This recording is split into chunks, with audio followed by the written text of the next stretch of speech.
Buenos días, queridos amigos, hermanos y personas interesadas. Estamos hoy con el propósito de dar un nuevo mensaje bíblico. Hoy en particular vamos a tocar un tema relacionado con la ley y el pecado.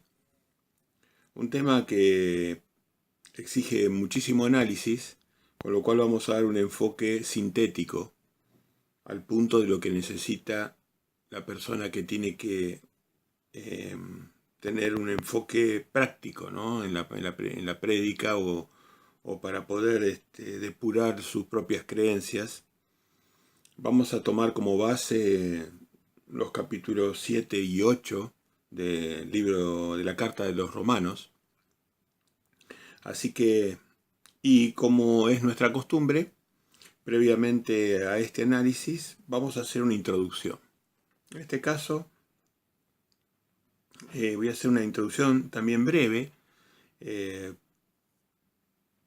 sin detalles puntuales, pero conceptualmente, porque es un tema también van a ver que bastante largo, pero un tema que genera muchas dudas y mucha consulta en general, que es cuál es la mejor Biblia, ¿no? Para poder, para tener la mejor exactitud del mensaje de Dios. Así que, bueno, vamos a hacer un reconto de dónde empieza la Biblia, ¿no? La Biblia empieza a ser escrita por Moisés. Empieza a ser escrita por Moisés en un idioma paleohebreo fenicio, conocido hoy. Paleohebreo fenicio, ¿no? A eso lo conocemos como la Torá o instrucción divina, ¿no? La Torá estrictamente son 5 libros, algunos lo extienden al Viejo Testamento como instrucción porque incluye los salmos y los profetas también, ¿no? Pero los salmos, los profetas y la Torá sería la instrucción divina antes de Yeshua, antes del Mesías. Así que, bueno, esa Torá hebrea se ha mantenido algunos rollos antiquísimos, dado que el pueblo israelita y en particular los judíos y levitas tenían, y los escribas en particular, tenían una vocación de guardar y proteger los escritos sagrados. De cualquier manera, se hacía en material perecedero, con lo cual tenía que estar permanentemente siendo reescrito, y eso justamente lo hacían los escribas, que tenían una disciplina y un oficio que les permitía copiar sin errores. Entre esas cosas contaban las letras de cada libro, entonces al final de la traducción contaban las letras y veían que no hubiera ni un punto ni una coma, o sea, ni un símbolo pequeño de más o de menos, ¿no? Había un método realmente que logró preservar la Torá a través de los milenios con mucha precisión. Así que tenemos primer grupo, no me voy a extender más porque se va a hacer muy largo, Torá hebrea. La Torá hebrea es la primer fuente. Yo tengo una Torá hebrea y esa Torá se puede chequear, por ejemplo, con los pergaminos o los rollos que van apareciendo. En una oportunidad tuve la oportunidad de acercarme a los rollos del Mar Muerto. Los rollos del Mar Muerto nos dan unos pocos libros, ¿no? Pero nos permiten contrastar la Torá actual con la Torá del siglo 300, un tercer siglo, por ejemplo, antes de Cristo, aproximadamente, ¿no? Así que podemos hacer chequeos de que la Torá realmente es exacta. Después tenemos otra fuente, así que yo analizo la Torá, tengo una Torá en hebreo, una interlineal, y bueno, me cuesta mucho analizarla con conocimientos muy incipientes, muy básicos de hebreo, pero bueno, hago el esfuerzo en algunos casos que me parece singular la interpretación y que necesito reafirmar mi interpretación. Así que para los estudiosos, un poquito de hebreo por lo menos, y si es mucho mejor, ¿no? Así de paso nos pueden ayudar un poco. Bueno, después tenemos otra Biblia que yo tengo, pero la tengo esa en formato digital, o sea que le tengo un poco menos de confianza, pero igual la he chequeado bastante, y es la Septuaginta. La Septuaginta es una Biblia del Antiguo Testamento, o sea, Torá hebrea, digamos, el Antiguo Testamento hebreo. Después tenemos la Septuaginta, que es una Torá hebrea también. Perdón, es la Torá hebrea traducida al griego. ¿eh? Había muchísima gente viviendo, judíos, israelitas, viviendo en Alejandría y digamos, en países de habla griega, y entonces decidieron los hebreos tener su Biblia traducida y oficialmente por los rabinos de ese más o menos del siglo III a.C. Estoy aproximando fechas a grandes rasgos, ¿no? Y bueno, yo tengo una Septuaginta que la uso y pude darme cuenta, por ejemplo, que Pablo referenciaba en base, el apóstol Pablo, lo que vamos a leer hoy, por ejemplo, él referenciaba en base a la Septuaginta. Me sorprendió encontrar eso, por ejemplo. Dejo ahí una línea de investigación para el que la quiera tomar o la quiera perfeccionar mi comentario. Pero yo he podido constatar de que la Septuaginta era la base bíblica que usaba el apóstol Pablo. Miren qué interesante, no usaba la Torá hebrea, usaba la Septuaginta. Después tenemos otra fuente de conocimiento bíblico que es el Textus Receptus. Son los escritos originales en griego de una recopilación y traducción al griego de Erasmo de Rotterdam. Erasmo de Rotterdam, aproximadamente estamos hablando del siglo XV. Erasmo de Rotterdam, en el siglo XV aproximadamente, Erasmo empieza una recopilación y una traducción de escritos originales en griego, y esto fue realmente muy revolucionario. Erasmo, históricamente, las cosas que puedo comentar de Erasmo de Rotterdam, es un personaje que yo admiro porque el Textus Receptus tuvo mucho que ver en la formación de las Biblias más exactas. Erasmo era una persona que no digamos, comulgaba, y esto es muchísimo decir porque en esa época era muy difícil. Hoy sería fácil, pero en esa época era muy, muy, muy difícil. No comulgaba con el catolicismo y tampoco con el protestantismo. Era criticado por ambos, odiado por ambos. Esa neutralidad, esto sí, en mi opinión, generó la bendición del Padre para que se hiciera esta obra maestra del Textus Receptus, que es la que influye en las Biblias más exactas que tenemos hoy por hoy. Así que bueno, en ese sentido, mi recomendación sería utilizar Biblias que tienen influencia de Erasmo a través de su Textus Receptus. Después tenemos otra fuente imprescindible de información que son los escritos masoréticos, los masoretas, ¿no? Los masoretas judíos eran personas que estaban distribuidos, estaban distribuidos fue bastante después de la destrucción del segundo templo, y estos masoretas, con esa doctrina cuidadosa de la traducción, y en función de la realidad de que estaban esparcidos, los masoretas tuvieron el gran acierto de poner nikudots, poner puntos o símbolos vocales a las letras hebreas. Entonces, estos escritos masoréticos permitió que la lengua hebrea se mantuviera apegada al sonido y a la pronunciación original. Estos escritos masoréticos fueron muy importantes para la correcta pronunciación de los nombres sagrados. Así que yo recomiendo, sin ningún lugar a duda, que las pronunciaciones, cuando tienen que ser rectificadas, se usen los escritos masoréticos. Los escritos masoréticos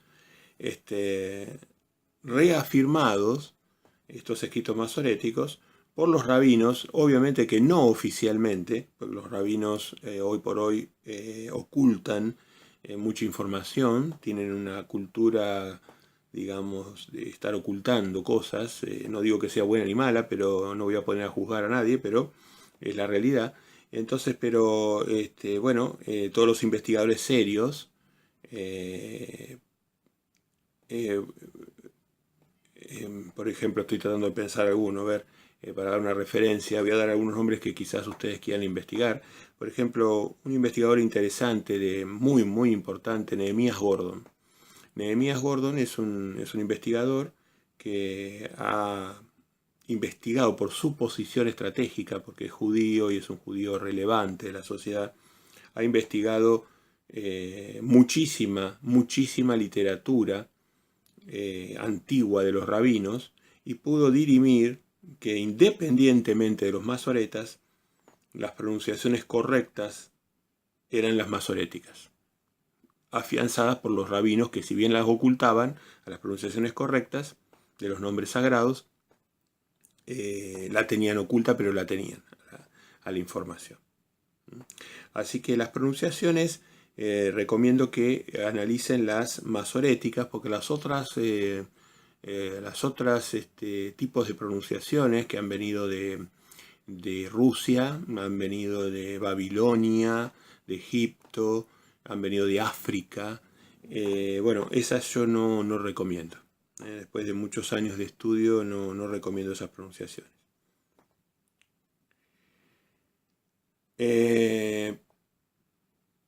Otra obra muy importante es la Vulgata Latina de Jerónimo.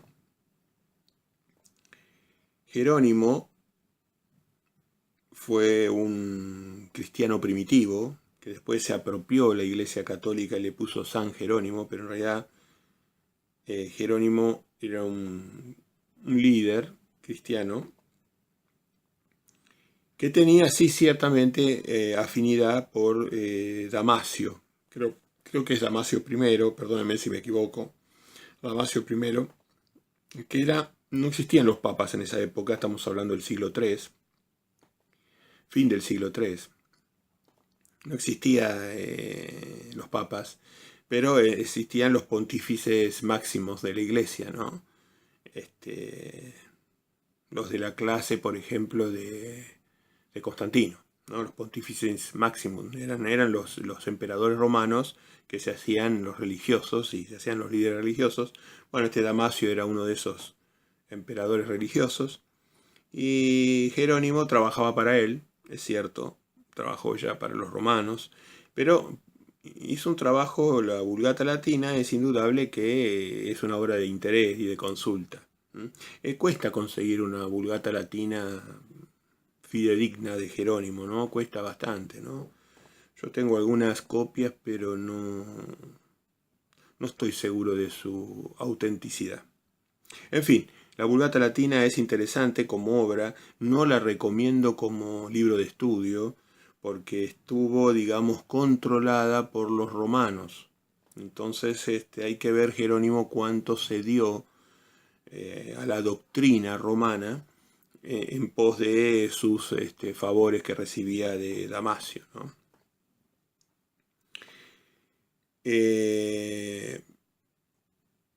Ya entrando ahora ya más cerca del siglo XIX, aparece el siglo XIX, comienzo del siglo XX, ya aparecen los textos críticos, los códigos Vaticanus, Sinaiticus, donde tiene muchísima influencia en estos códigos la Iglesia Católica. Son códigos modernos que aparecieron de la nada, que omiten muchos textos.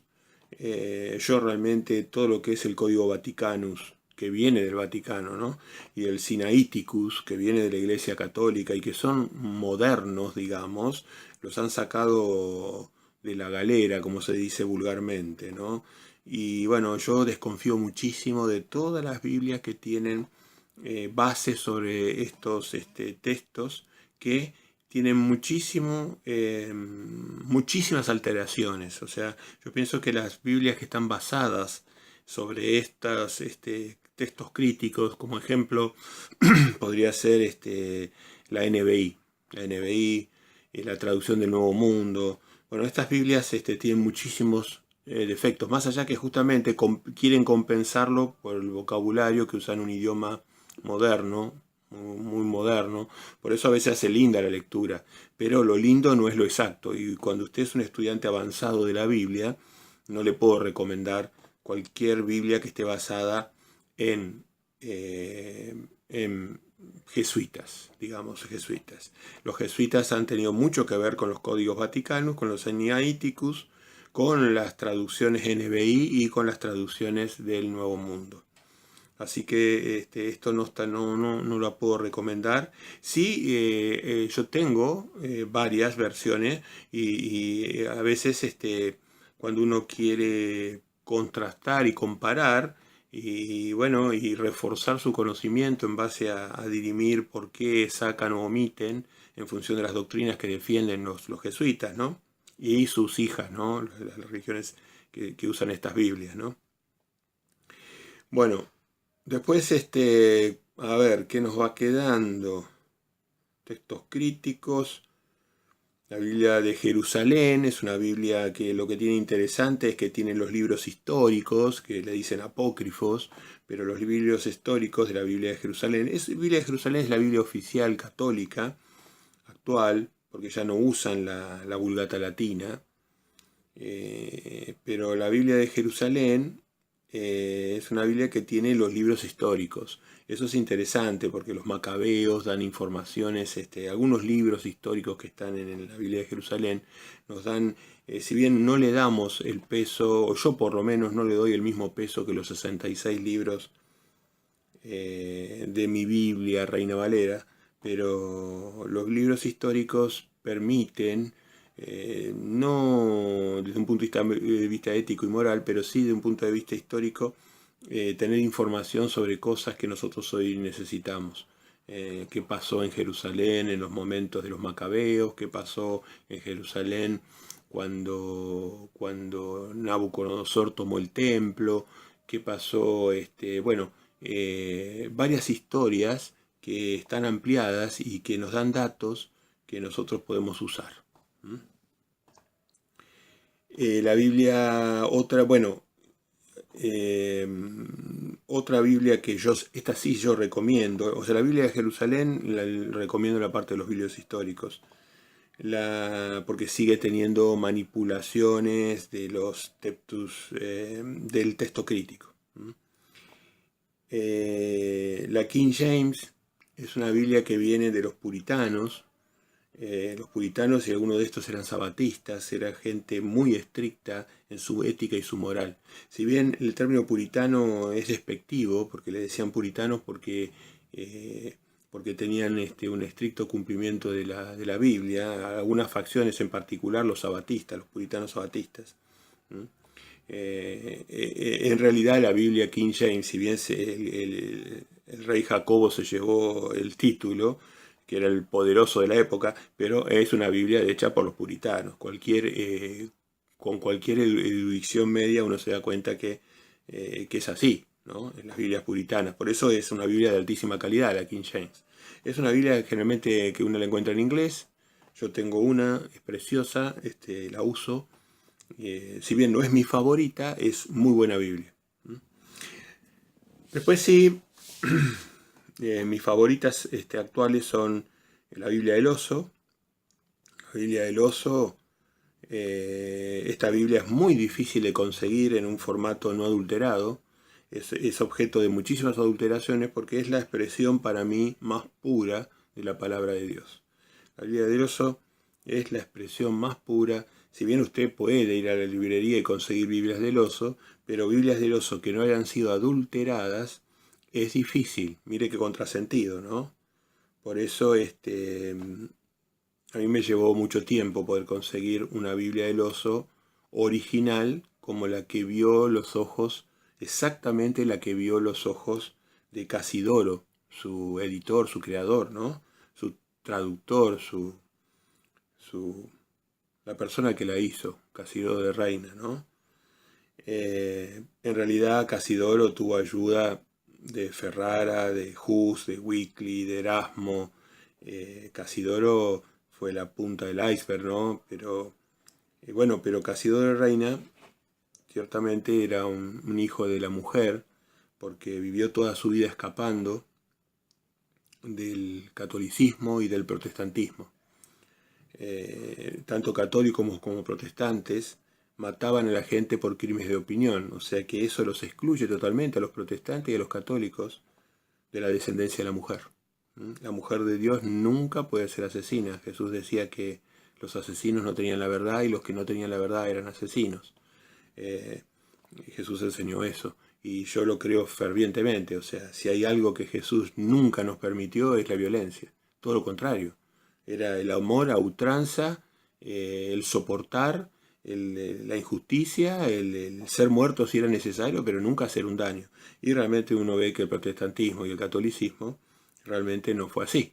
Así que la descendencia de la mujer venía por gente como Erasmo, que era neutral, como Hus, que perdieron la vida, como Weekly, como Casidoro de Reina, que es el que gracias a él y a estas personas que lo ayudaron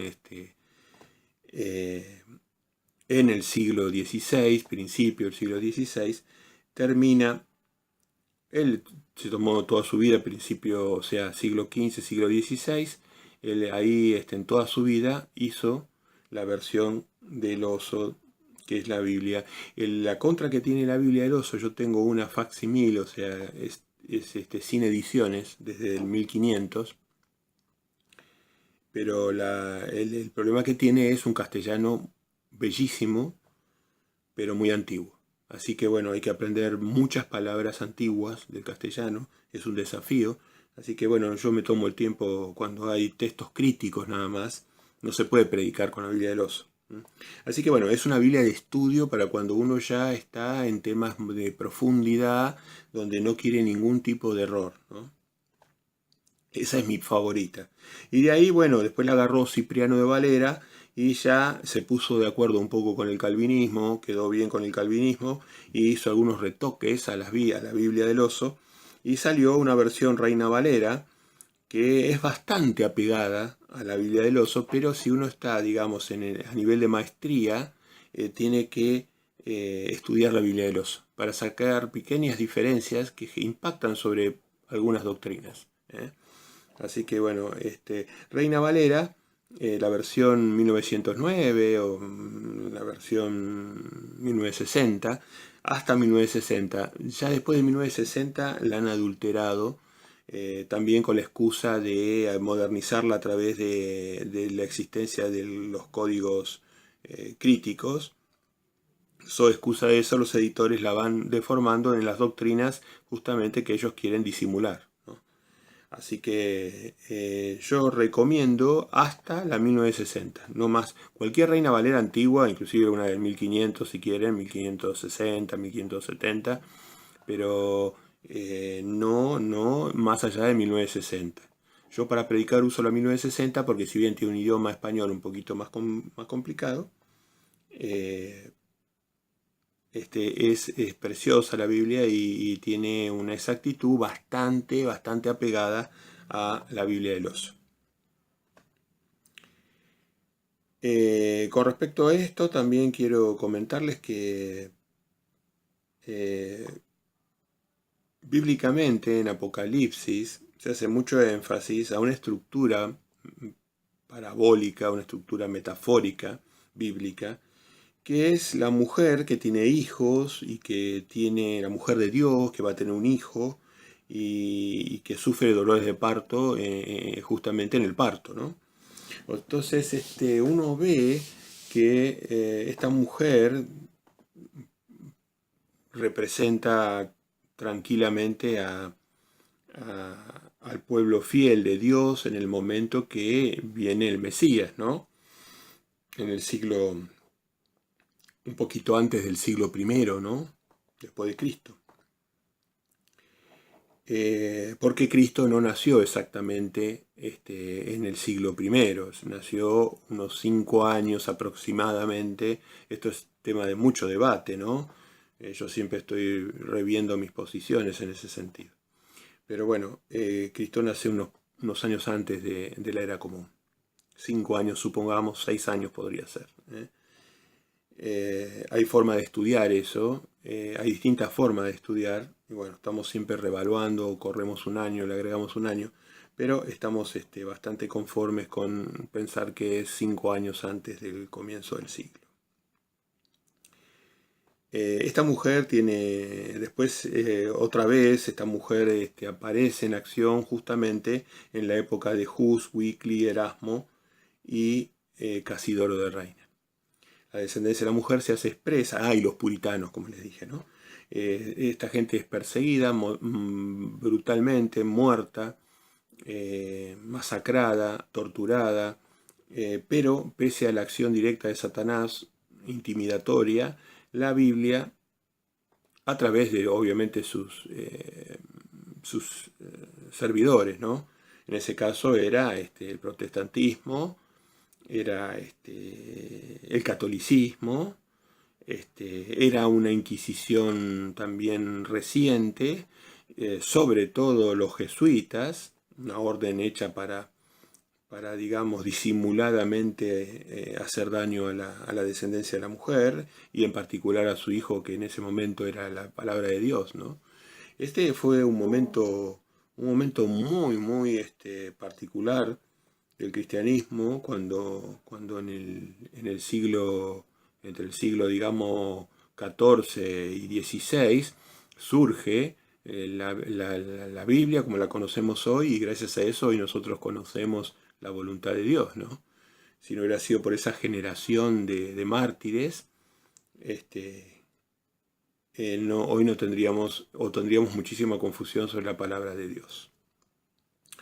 Después el catolicismo, cuando no tuvo más remedio, hizo un concilio, ya cuando se había difundido y no la pudo frenar más a la Biblia, ellos salieron a hacerse los paladines y decir que sí, que ahora la Biblia podía ser usada, y que, bueno, y entonces, pero era todo ya la podían usar, pero la podían usar en latín, la gente no entendía nada, y solamente la podía usar los curas, y la usaban de espalda a la gente. Bueno, una cantidad de cosas que en definitiva es historia, eso lo dejo para que usted lo verifique. Astronómicamente, Dios ha inscrito en los astros muchísimas cosas, ¿no? En ese sentido, en los momentos que la mujer daba hijos, es interesante astronómicamente, no astrológicamente, ¿no? Astronómicamente investigar al planeta Nibiru o el planeta 7X.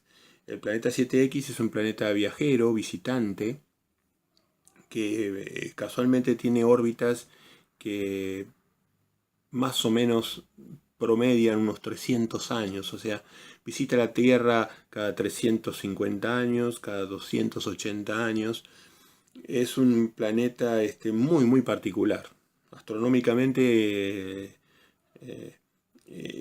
y bueno, este planeta lo menciono porque justamente ahora la mujer está próxima a dar el reino de Dios, ¿no? Es la segunda venida de Cristo. Casualmente, astronómicamente, nos está por visitar el planeta 7X o el planeta Nibiru, ¿no? En ese sentido, les voy a pasar algunos datos, así como oportunamente les pasé para que investiguen el Arca de Noé, la presencia en el monte Ararat de la verdadera Arca de Noé, el geólogo bíblico, no del sistema, por eso bueno, Ron Wyatt. Ron Wyatt es el geólogo bíblico que ustedes pueden llegar a la verdadera Arca de Noé y a toda la fundamentación que hay atrás de esa arca. Y con respecto al planeta 7X o el planeta Nibiru, tiene varios nombres el planeta, ¿no? Pero en eso solamente he encontrado, después de mucho tiempo de investigación, 2 astrónomos que son serios y que me merecen confianza.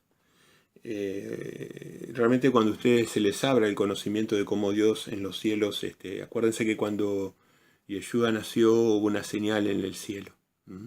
Esa señal en el cielo tenía que ver con las estrellas. A las estrellas le decían Los hebreos le decían a todo, le decían a los planetas, a los cometas, era todo lo que brillaba era estrella, lo que daba luz o reflejaba luz. Hoy hacemos distingo nosotros, por ejemplo, estrella sería un cuerpo que emite luz, no que refleja, ¿no? Pero en esa época estrellas eran lo que brillaba en el cielo, ¿no? Bueno, y justamente en el nacimiento de Yeshua, en la fiesta de tabernáculo, hubo la visita de un visitante, ¿no? Y en su muerte, en particular,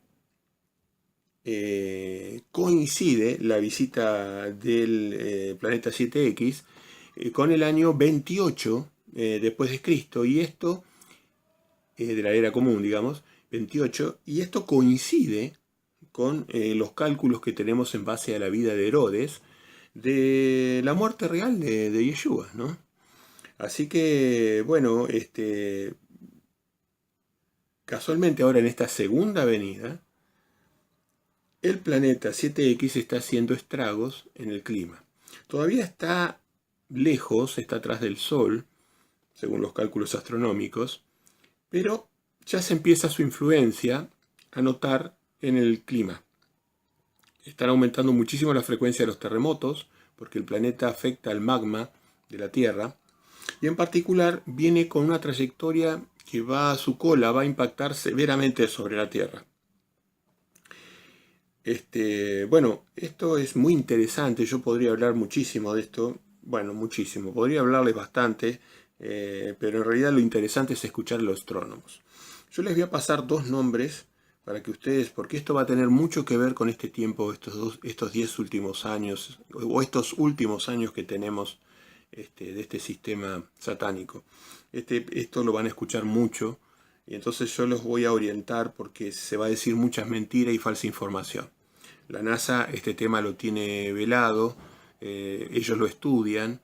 Fíjense que Vaticano se compró un telescopio que es uno de los más grandes y poderosos del planeta, quizás algunos dicen que es el más poderoso del planeta, y le puso por nombre, le puso Lucifer. Mire qué casualidad, Lucifer, ¿por qué será, no? Bueno, eso lo dejo para que usted lo conteste, ¿no? Porque los propios astrónomos le llaman Lucifer. Así que los astrónomos, digamos, no religiosos, ¿no? Inclusive los ateos le dicen Lucifer. Ellos le pusieron Lucifer. Después ellos dan una explicación bastante... Es adoración satánica, esa es la explicación, pero ellos tienen subterfugios, tienen coartadas para explicar por qué le pusieron Lucifer. Bueno, pero concretamente el Vaticano tiene una máquina que puede ver muy profundo en el espacio, y están preocupados estudiando a Nibiru, y las sondas espaciales que tiró la NASA deben tener una información bastante precisa, pero es muy sorprendente en su comportamiento. Monstruo, porque digamos, es un cometa, planeta, sol extinto, no se sabe bien qué es, pero tiene una masa que sería aproximadamente 7 veces la de la Tierra, así que su campo magnético, los asteroides que arrastra, bueno, casualmente estuvo presente en la Tierra en el momento que Josué combatió contra un ejército en el cual cayeron piedras del cielo y mataron a 300.000 soldados. Eso está en el libro de Josué, ¿no? Y también los cálculos astronómicos arrojan esa fecha como la presencia de Nibiru. O sea que es un astro que está al servicio de Jehová. Es un astro que se usa al servicio de Jehová. En particular, las señales en los cielos, en el sol, en las estrellas, la precipitación que se habla en Apocalipsis de piedras de fuego, todo eso estaría relacionado en mi interpretación y en la de mucha gente estudiosa de la Biblia con este planeta Nibiru. Así que bueno, los geólogos, los astrónomos que yo recomiendo son un señor que ya falleció, creo que ya falleció, porque era muy viejito la última vez que lo vimos, es Carlos Ferrada, un chileno, que tenía una un nivel de maestría en la astronomía que le permitió calcular con mucha anticipación los grandes terremotos y maremotos en Chile. Un hombre muy respetado en el ambiente científico hasta que se metió a divulgar Nibiru y ahí ya lo cancelaron de todos los sistemas sionistas oficiales de investigación. Actualmente el único que me animo a recomendar es un señor que se llama Hill, G-I-L-L, Boussard, B-O-U-S-A-R-D. Lamentablemente este señor solamente en inglés. Pero bueno, en español está Carlos Ferrada. Pueden todavía encontrar alguna información de él si buscan con paciencia. Y Hill Boussard, Hill Boussard, este señor es contemporáneo y todavía tenemos buena documentación de él. Si bien uno quiere estudios más profundos tiene que comprarlos, pero se puede encontrar en internet cosas serias de Hill Boussard, muy serias de Hill Boussard, y les va a explicar las particularidades. Carlos Ferrada, hasta donde yo pude investigar, me pareció siempre un agnóstico, no cree en que no relacionaba la parte bíblica con la parte del planeta 7X o Nibiru. Pero, por ejemplo, Hill Boussard sí. Hill Boussard empezó siendo un agnóstico y terminó convencido. Cuando al cabo de muchos años de investigar se dio cuenta que había una correlación matemática exacta entre los eventos dominantes de castigo en la Biblia y las órbitas de este planeta, cometa, sol extinto, lo que fuere, ¿no? Así que bueno, esta introducción nos gustaría, en la medida que ustedes investiguen, que nos ayuden, porque lleva mucho tiempo esto, y nos ayuden porque, bueno, entre todos tenemos que ir ayudándonos. Vamos a entrar en una época donde la verdad, bueno, si ya murió, en el futuro el engaño va a ser en todo tipo, ¿no? Porque va a haber manipulación, porque por un lado, porque manipulan para que no se sepa la verdad. Y no se sepa la verdad de distintos intereses. Hay distintos intereses para que no se sepa la verdad. No me voy a meter a opinar sobre este tema. Lo dejo para que cada uno forme su propia opinión. Pero este planeta va a tener mucha relación con lo que vaya pasando en estos próximos años. Bien. Así que bueno, esta introducción la considero muy importante para orientar. Y ahora sí, vamos a Romanos, capítulo 7. Y vamos a ver Romanos 7 y capítulo 8. A ver, vamos a empezar. El tema de hoy, como dijimos, es la ley y el pecado. Yo los invito a que hablen sus Biblias en Romano, capítulo 7, la dejen abierta ahí, Romanos, capítulo 7, y vamos a leer unos cuantos versículos para entrar en la terminología que usa el apóstol Pablo. Estos son muy tergiversados por la gente malintencionada o la gente neófita. Entonces quiero ayudar en cuanto a darle un enfoque más bíblico. Empecemos por ejemplo por 7.4, capítulo 7, versículo 4. Así también vosotros, hermanos míos, habéis muerto a la ley mediante el cuerpo de Cristo, para que seáis de otro, del que resucitó de los muertos, a fin de que llevemos fruto para Dios. Acá dice, habéis muerto a la ley. Bueno, acá empieza los debates. ¿Qué ley se está refiriendo el apóstol Pablo? ¿A la ley del pecado? ¿A la ley del espíritu? ¿A la ley oral? ¿A la ley de Moisés? ¿A la ley de Dios? El término ley para un judío, un hebreo, un israelita como Pablo, tiene múltiples aplicaciones. Entonces, genera, la traducción griega, genera un grado de ambigüedad que el río revuelto es ganancia de los pescadores, dice, ¿no?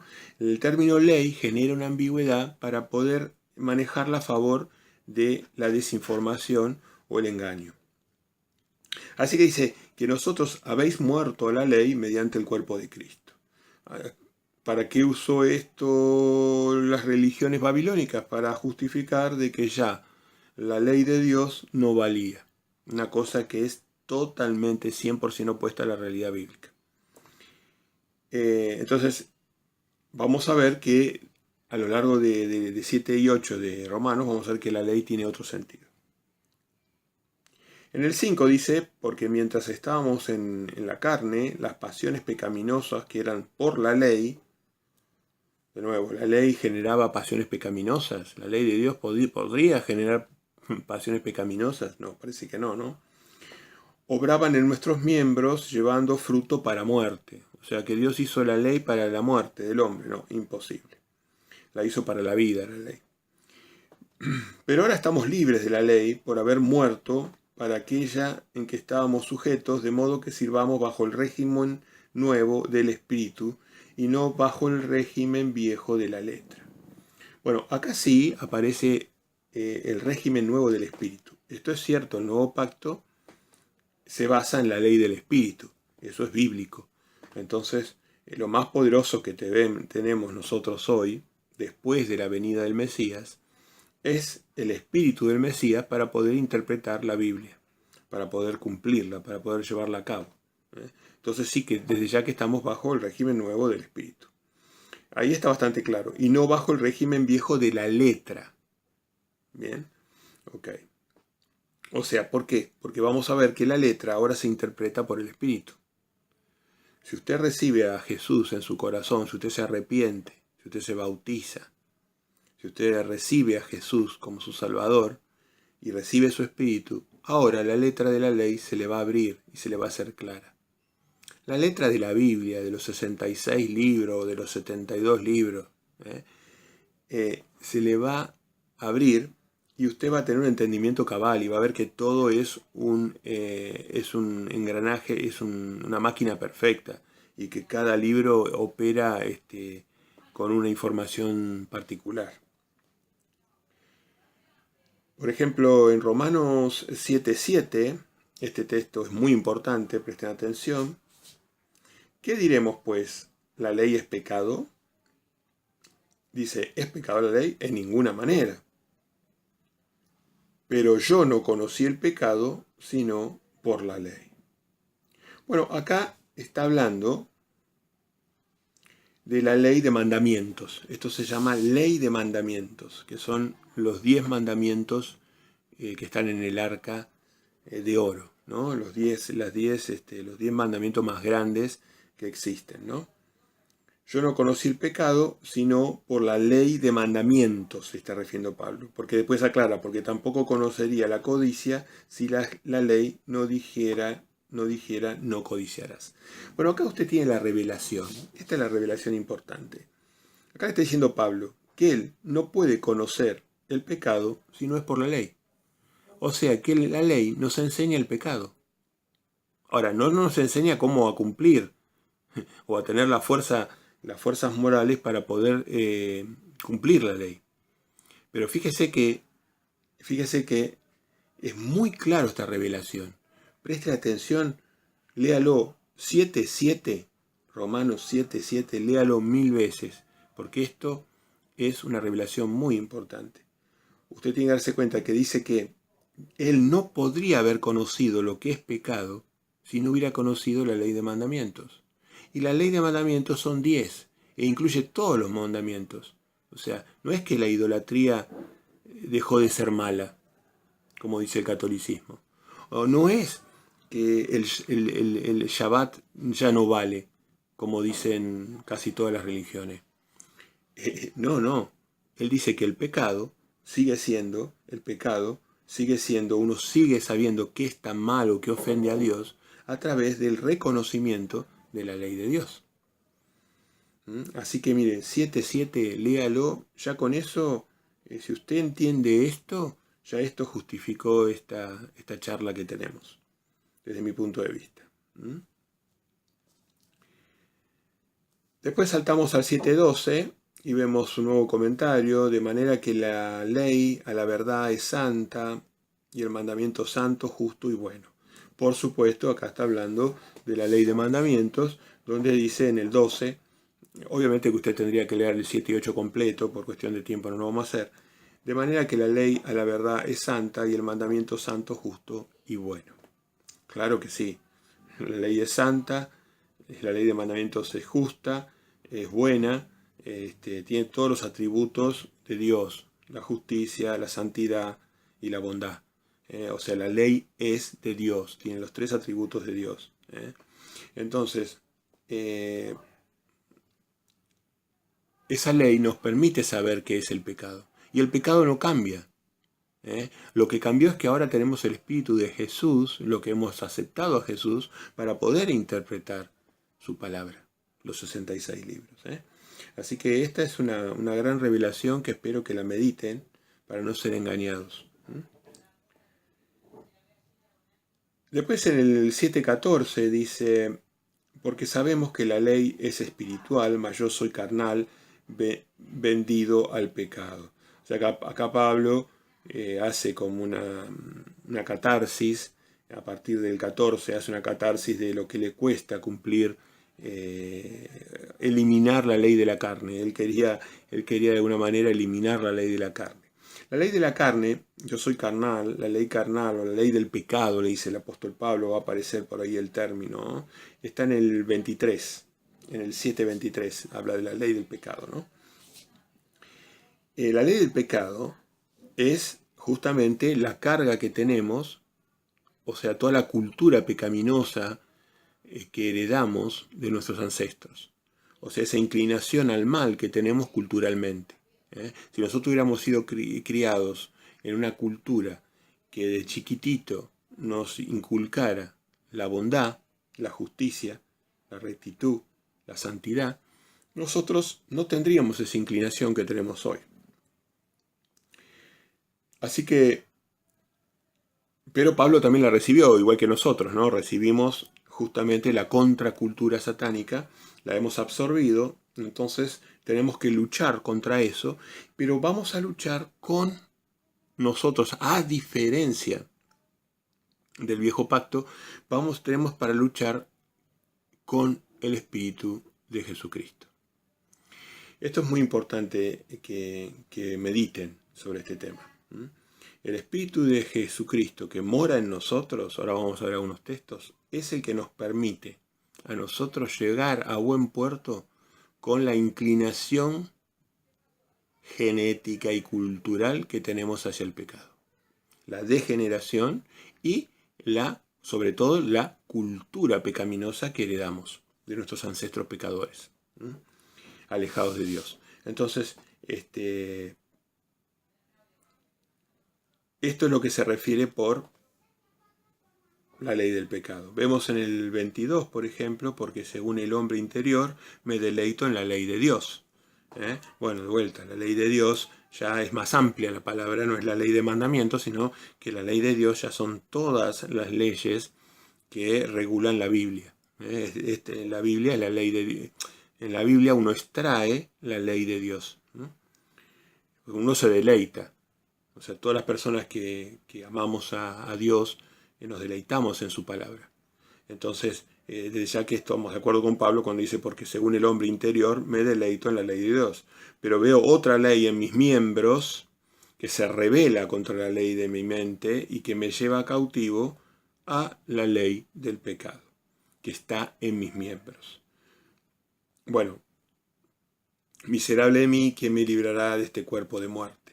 O sea, Pablo reniega de eso, pero bueno, sí, la verdad que muchas veces a uno le pasa lo mismo, reniega de esa ley del pecado que lo influye para mal, ¿no? Pero estando fuerte en el espíritu, uno llega a buen puerto. De eso hay mucha evidencia, porque fíjense que los apóstoles, si uno ve antes que Jesús resucitara, en realidad antes del Pentecostés de la era común, exactamente ante el Pentecostés, ellos cayeron en algunas cosas, en algunos pecados, ¿no? Y después del Pentecostés, cuando ya reciben a Jesús en su corazón, cuando Jesús estaba entre ellos, con ellos, ellos cometieron algunos deslices, algunos pecados. No eran cosas gravísimas, o por lo menos a mí no me parecieron graves, pero cometían algunos actos que Jesús no aprobaba. A diferencia que cuando Jesús vuelve con su Espíritu Santo, con el Espíritu Santo de su Padre, en el Espíritu Santo de ellos, en el Espíritu de ellos, o sea, el Espíritu Santo en el Espíritu de ellos, ya no con ellos, sino en ellos, o sea, los posee a sus siervos, a sus apóstoles, a la iglesia del Pentecostés, a los 120, a la clase de los 120, a la clase de los 70. Ya vemos que ahí ya no se relatan esos deslices que les pasaban. O sea que si bien la ley del pecado operaba en ellos, porque tanto como mamaron de la misma fuente contaminada, su cultura y su degeneración genética, igualmente el Espíritu de Cristo compensó y todos tuvieron un ministerio que fue probado inclusive hasta la muerte en todos los casos y vivieron en santidad e infidelidad. Así que es muy destacado eso. Nosotros lo que necesitamos no es bajar la vara, decir que la ley de Dios ya no vale. No, lo que tenemos que hacer es preocuparnos por santificarnos para recibir el Espíritu de Yeshua. Así que, leyendo el 25 ahora, gracias doy a Dios por Jesucristo, Señor nuestro, así que yo mismo con la mente sirvo a la ley de Dios, mas con la carne a la ley del pecado. Sí, sin duda, esto es lo que vamos a tener que luchar hasta el último día. El que persevere hasta el fin va a ser salvo. Es una lucha, evidentemente, tenemos que llevar ese madero de tormento, pero tenemos la ayuda del Mesías. El 8.2 dice, porque la ley del Espíritu da vida en Cristo Jesús me ha librado de la ley del pecado y de la muerte. Bueno, acá vemos claramente que cuando el apóstol Pablo reconoce que recibe el Espíritu, ahora lo libra o lo ayuda. En realidad ningún apóstol falló, así que prácticamente la confiabilidad del Espíritu es altísima, ¿no? Diría del 100%. Hasta ahora en mi análisis exegético no vi que ninguno de los apóstoles o de las personas impresionadas por este Espíritu hayan retrocedido, ¿no? Después en el 8.5, porque los que son de la carne piensan en las cosas de la carne, pero los que son del Espíritu en las cosas del Espíritu. Ocuparse de la carne es muerte, pero ocuparse del Espíritu es vida y paz. Bueno, fíjense qué consejos, ¿no? Uno puede alimentar el espíritu del mundo, la carne, a través de todos los estímulos que tenemos justamente para pecar, o concentrarnos en las obras del Espíritu, ¿no? Eso es interesante analizar, quizás en alguna otra oportunidad podamos analizar los dones del Espíritu, los ministerios del Espíritu y los frutos del Espíritu, ¿no? Serían 3 grupos interesantes para poder analizar. Los ministerios del Espíritu, que los protegen, los dones del Espíritu y los frutos del Espíritu. Lo dejo al tema pendiente y Dios mediante, con la ayuda de Dios, vamos a poder analizar estos temas. ¿Qué más puedo mostrarles? El 8.7, por ejemplo. Por cuanto los designios de la carne son enemistad contra Dios, porque no se sujetan a la ley de Dios, ni tampoco pueden. Y los que viven según la carne no pueden agradar a Dios. Recuerden que Juan capítulo 4 dice que a Dios se lo adora con espíritu y verdad. 4.24, si mal no recuerdo. A Dios se lo adora en espíritu y con verdad. Vamos a buscarlo porque tengo una duda con las preposiciones. Juan. Juan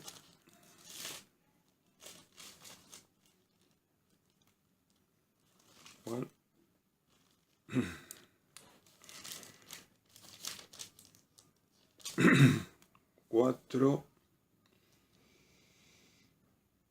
24.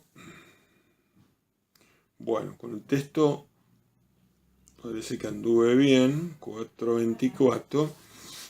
Las preposiciones exactas. Dios es espíritu, y los que le adoran en, la preposición es en, no con. Así que me rectifico.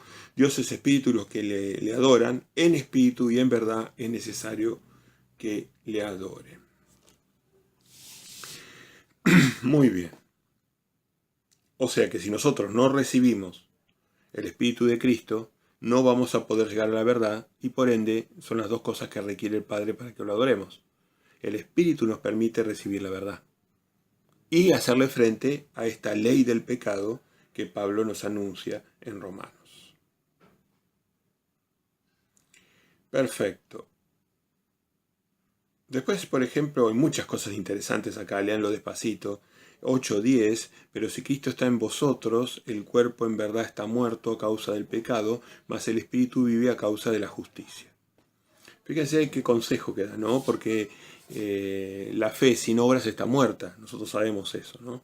Entonces, dice que el espíritu, la fe, vive a causa de la justicia, las obras, ¿no? La justicia en Deuteronomio 6:25 son los mandamientos de Dios.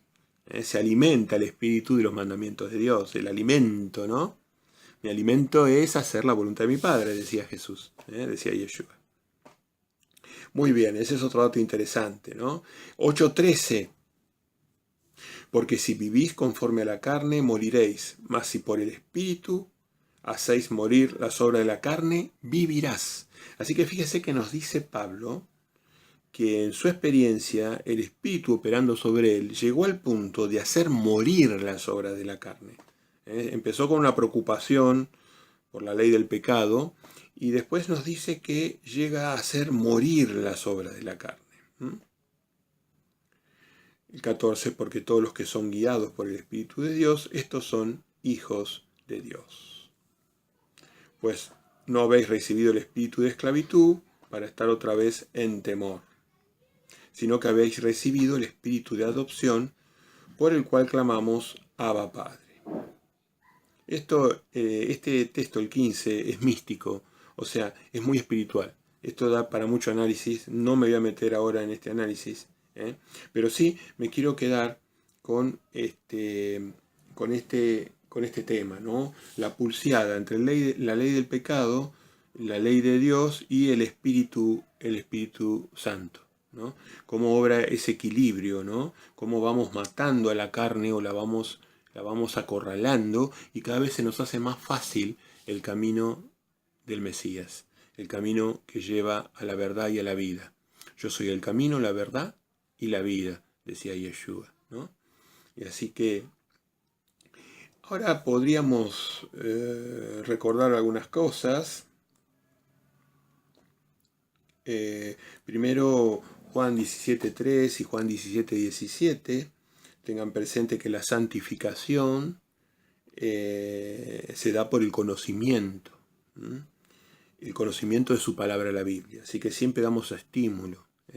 Los que tengan dudas, lean Juan 17:3, Juan 17:17. Santifícalos en tu palabra. Santifícalos en la verdad. Tu palabra es la verdad. Juan 17:3, Juan 17:17. Esto es vida eterna, que te conozcan a ti, el único Dios verdadero, y a quien vos o has enviado, que es Jesucristo. La vida eterna es el conocimiento. Oseas dice a mi pueblo, 4:6 si mal no recuerdo, y después 6:6, Oseas, a mi pueblo ha muerto porque le faltó conocimiento. Bueno, dejo estos textos para reforzar el punto. El conocimiento es espíritu, su palabra es el espíritu, entonces su palabra es alimento del espíritu, así que esta es la manera en que nosotros vamos reforzando en esa pulseada el lado espiritual. pero de ninguna manera tenemos que bajar la vara y hacer como las religiones babilónicas que arguyen que ahora la norma moral de Dios desapareció porque nos guiamos por el Espíritu. Eso es madre de las religiones que profesan esos, en extremo, esos cultos. Uno ve que están plagadas de pecados y de maldiciones que vienen con los pecados, las maldiciones que vienen con los pecados. Perfecto. También podríamos recordar Juan, Nuevo Testamento, Juan capítulo 14, muy importante este texto, búsquenlo por favor, Juan 14, 17. Jesús venía hablando con sus discípulos, les estaba dando las malas nuevas para ellos de que Él iba a ser muerto. Y le dice lo siguiente, vamos a leer desde el 14:14. Si algo pidiereis en mi nombre, yo lo haré. Si me amáis, guardad mis mandamientos. Miren lo que le pide, ¿no? Guarden mis mandamientos. Sus mandamientos son todos, ¿no? Es toda la Biblia, ¿no? O sea, es la extracción de los mandamientos dentro de la Biblia, ¿no? Y yo rogaré al Padre y os dará otro consolador para que esté con vosotros para siempre. El Espíritu de verdad, al cual el mundo no puede recibir, porque no le ve ni le conoce. Pero vosotros le conocéis, en el momento ese ya lo conocían al Espíritu de verdad, porque mora con vosotros y estará en vosotros. Entonces él está haciendo una referencia al Espíritu Santo, al Espíritu del Padre que mora en él, y que después ese mismo comunión, en la comunión del Espíritu Santo, ese factor común, esa savia, esa agua, ese espíritu, esa naturaleza, esa esencia, esa inteligencia, ese poder de Dios y de Cristo, iba a morar en nosotros. O sea, hoy está con vosotros, pero estará, y la preposición por eso decía que es muy importante, adentro, en vosotros, en vuestros corazones. No os dejaré huérfanos, vendré a vosotros. Muy importante este texto, muy importante. Y obviamente que la señal, si uno retrocede un capítulo, la señal 13, por ejemplo 13:35, ¿cómo nosotros podemos saber si tenemos el Espíritu de Yeshua? Fácilmente, porque vamos a tener lo que dijimos, los dones, los ministerios y los frutos. Entonces, si nosotros vemos en nosotros los dones, los ministerios y los frutos, es porque hemos recibido el Espíritu Santo de Yeshua. En esto conocerán todos que sois mis discípulos, si tuviereis amor los unos con los otros. Acá vemos un solo elemento de la personalidad de Cristo, de la personalidad de Jehová, el Padre, y de Yeshua, su Hijo. Entonces, el primer elemento, el dominante de la naturaleza de Jehová, de Yeshua y de nosotros, tiene que ser el amor. El amor, ahavá más ágape, ¿no? El amor completo, el amor que es respetar y entregarse por los demás, claramente. Ese es un elemento, y después el espíritu de Jehová y Yeshua se manifiestan por un montón de dones, frutos y ministerios. Así que bueno, pero si no tenemos amor, no sigamos hablando, porque el amor bíblico, ¿no? Si no tenemos el amor bíblico, como hemos visto en otros videos, no tenemos ninguna posibilidad de que Jesús esté morando en nosotros a través del Espíritu de su Padre Jehová. Así que este texto me parece interesante que lo recalquemos. Estoy pensando qué otro texto podríamos ver. Me gustaría ir al Viejo Testamento.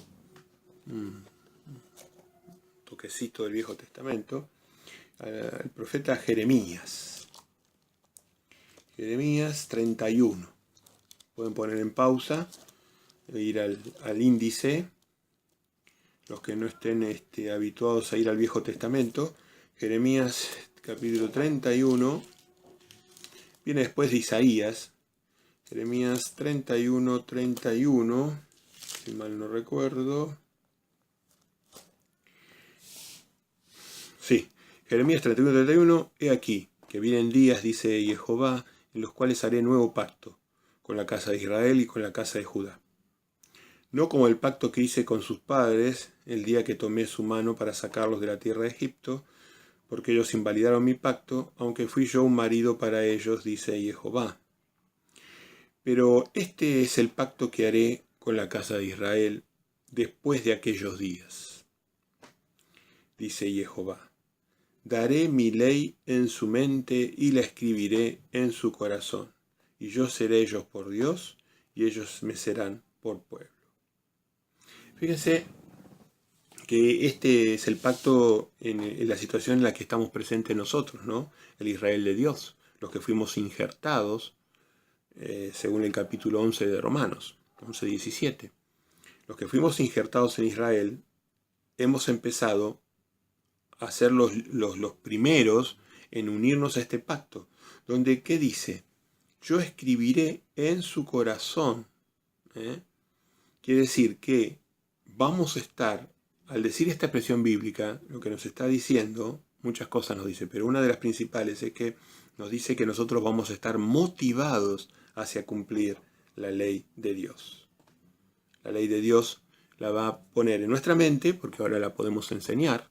Es importante tenerla en la mente, tener presente para faciar textos, poder tenerla en la mente, ¿no? Y en el corazón, porque vamos a estar motivados, esa es la verdad, la palabra importante, ¿no? Es una delicia cumplir la ley de Dios. Estamos motivados hacia eso.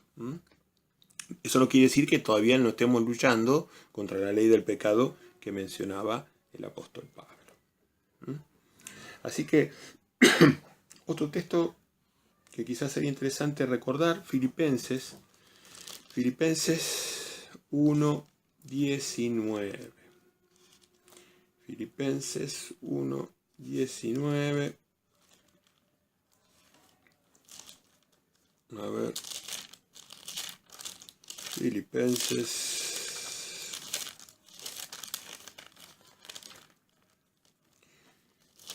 1:19 dice lo siguiente. Fíjense este comentario, voy a reforzar un poquito, si bien tenemos que hacer un video específico del Espíritu Santo, ¿no? Pero yo quiero un toquecito, porque como dijimos, que morarían en nosotros, ¿no? Entonces, fíjense lo que dice el apóstol Pablo, como al pasar, ¿no? En este contexto, en Filipenses, le está diciendo que él está preso, y dice lo siguiente. 1:19, porque sé que por vuestra oración, le estaba pidiendo a la congregación en Filipos, le estaba pidiendo oración, ¿no? Fíjense lo que pide Pablo. Y dice, porque sé que por vuestra oración y la suministración del Espíritu de Jesucristo, fíjense cómo es eso, ¿no?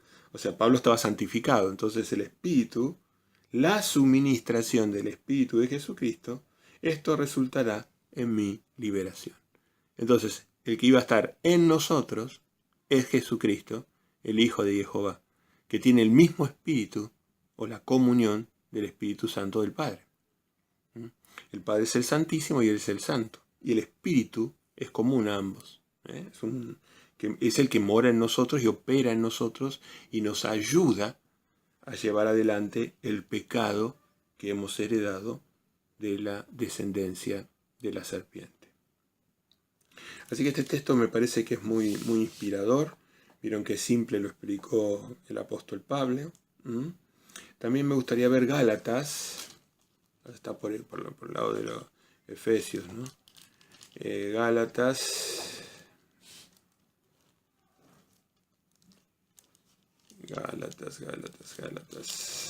3:11.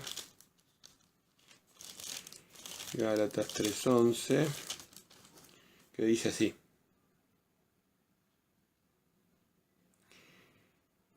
Y que por la ley ninguno se justifica, para con Dios es evidente. Porque, dice, el justo por la fe vivirá. Fíjese que esta es una declaración muy importante de fe. Dice el apóstol Pablo, esta frase usted la tendría que memorizar. El justo por la fe vivirá. O sea, que las condiciones para la vida son dos. Justicia, que son los mandamientos, cumplir los mandamientos, hacer el esfuerzo por cumplir los mandamientos, y poner fe en el Hijo de Dios. O sea, que la vida requiere de los dos componentes. Por eso en Mateo 19:17, cuando el joven rico le pregunta qué de hacer para vivir, Jesús le contesta, guarda los mandamientos. Y no le dice que la fe. ¿Por qué le parece como que la ecuación no se respeta, ¿no? Porque acá dice que la ecuación, que la vida es fe más justicia, que son los mandamientos de Dios. Entonces, pero como la Biblia es perfecta, en Mateo 19:17, si uno ve el contexto, el joven rico se arrodilló ante él y lo trató de una manera que él inclusive tuvo que aclarar, que lo trataba como si fuera el Padre, lo estaba adorando al nivel del Padre, decía, bueno, maestro, maestro bueno, y se humilló, se arrodilló ante él. Entonces, es evidente que este joven tenía la fe en Jesús. Entonces la fe, ¿y qué le pidió Jesús? Bueno, cumple los mandamientos y vivirás, ya tiene fe, cumple los mandamientos y vivirás. Y después lo invita a ser perfecto y él declina la invitación de la perfección. Se queda con la fe y se queda con la justicia, ¿no? Se queda con la vida. Bueno, es el punto de partida, ¿no? Dios nos invita a todos a ser perfectos en su camino, el abarcar toda su ley, todos sus mandamientos, seguirlo al Mesías, llegar al carácter de Cristo, tener la comunión del Espíritu Santo. O sea, la invitación es total. Pero el que no llegue a la justicia y a la fe no va a poder vivir. Esto está muy bien claro en la Biblia y siempre lo decimos porque creemos que es importante que lo reconozcan. Bueno, con esto Hebreos 6:6, porque acá el dilema es si una vez que uno recibió el Espíritu Santo existe la posibilidad de volver atrás. Repito, yo no recuerdo ningún apóstol que haya pecado después de recibir el Espíritu Santo. Pero no obstante, Pablo, al hacer estos comentarios, abre la puerta a esa posibilidad. Fíjense Hebreos 6:4. Dice, porque es imposible que los que una vez fueron iluminados y gustaron del don celestial es el Espíritu Santo, y fueron hechos participantes del Espíritu Santo, ahí lo aclara inclusive, ¿no? Y hechos partícipes del Espíritu Santo, y asimismo gustaron de la buena palabra de Dios y los poderes del siglo venidero, y recayeron, dice, es imposible que los que recayeron sean otra vez renovados para arrepentimiento, crucificando de nuevo para sí mismos al Hijo de Dios y exponiéndolos a vituperio. Fíjese que dice que sería equivalente a crucificar a Jesús de nuevo. O sea, es imposible ser renovado. O sea, la verdad que cuando uno ya ha recibido el Espíritu Santo, si cae en los pecados capitales, tiene una expectativa bastante negativa, según lo que dice el apóstol Pablo.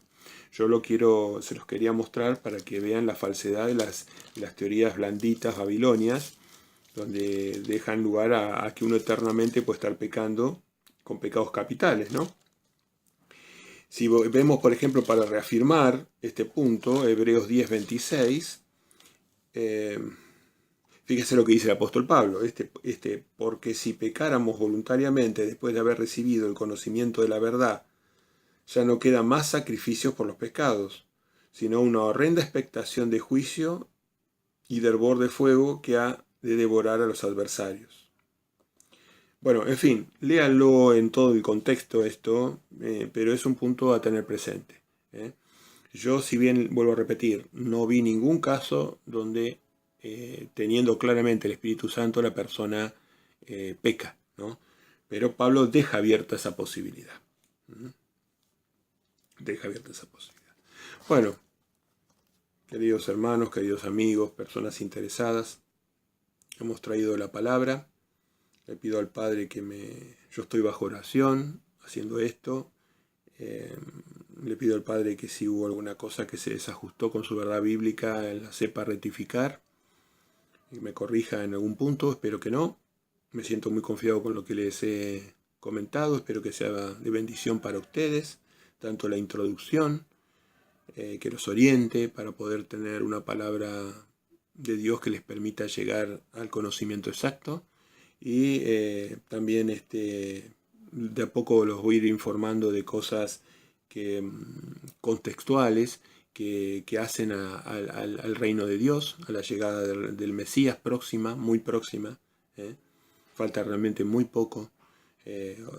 No podemos, si bien los que estamos en el camino tenemos nociones de los tiempos, no podemos informarlos porque no tenemos certeza. Todavía no tenemos certeza. La certeza hoy es, como siempre les digo, la certeza es saber cuál es la ética, o sea, divina, conocer bien la ética divina, o sea, quién tenemos que ser nosotros, cómo nos transformamos en eso, la ética divina y nuestra misión, ¿no? A partir de recibir a Yeshua en nuestro corazón, recibir a Dios en nuestro corazón, entonces, ¿cuál es la misión que tenemos? Que es hacer discípulos y enseñarles sus mandamientos. Así que la ética y la misión la tenemos los que andamos en el camino de Dios, la tenemos clarísima porque la Biblia es clarísima. En cuanto a los tiempos de venida del Mesías, sabemos que estamos claramente en un último siglo y estamos en las últimas horas proféticas. Hay muchísimas profecías que en algún momento, todavía nos faltan muchas cosas a aprender, pero en algún momento vamos a ir tocando profecías para que ustedes puedan dirimir ustedes mismos por el tiempo, ¿no? En qué momento, en qué año va a llegar el Mesías. Bueno, así que sin más, les dejo bendiciones. Les pido al Padre que los protege, que los guía, que los ayude en este camino. Y bueno, hasta la próxima vez. Y gracias al Padre. Amén.